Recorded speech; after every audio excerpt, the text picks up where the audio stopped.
Hi guys, ఈరోజు మా mummy daddy యానివర్సరీకి ఈ టెంపుల్కి వచ్చామండి. ఇక్కడ కేక్ ఫ్యాక్టరీకి వెళ్ళి కేక్ ఆర్డర్ ఇచ్చాను.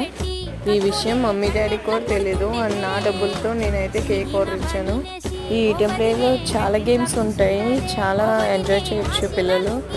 ఇంకా మమ్మీ డాడీ లోపలికి ఎంట్రీ అయిపోయి చాలామంది ఉన్నారు. మాకు అసలు సీటే దొరకలేదు. మొత్తానికి ప్లేస్ ఖాళీ అయ్యాక కూర్చున్నాము. ఇంకా స్టేటస్ అయ్యి చూస్తున్నాము. పైన కూడా ఒక రోబో రెస్టారెంట్ ఉంది. అక్కడ పెద్ద పెద్ద రోబోస్ వస్తాయి, బట్ అక్కడ వెళ్ళనివ్వట్లేదు. అంతలోనే రోబోకో కేక్ తెచ్చింది. మమ్మీ డాడీ అయితే చాలా సర్ప్రైజ్ అయ్యారు. ఇదేంటి మన టేబుల్ మీదకి వస్తుంది అన్నారు. ఇంకా వాళ్ళకి సర్ప్రైజ్ చేసేసి క్యాండిల్ వెలిగించి కేక్ కూడా కట్ చేయించాము. ఇంకా సగం కేక్ తినేసాక ఇంకా మమ్మీ డాడీకి వెజ్ బిర్యానీ ఆర్డర్ ఇచ్చాము. మేము non veg dum biryani order ఇచ్చాము. చాలా బాగుంది కదా టేస్ట్ అయితే. బిర్యానీ కూడా తినేసాక కూల్ డ్రింక్ తాగి ఫినిష్ చేసాము.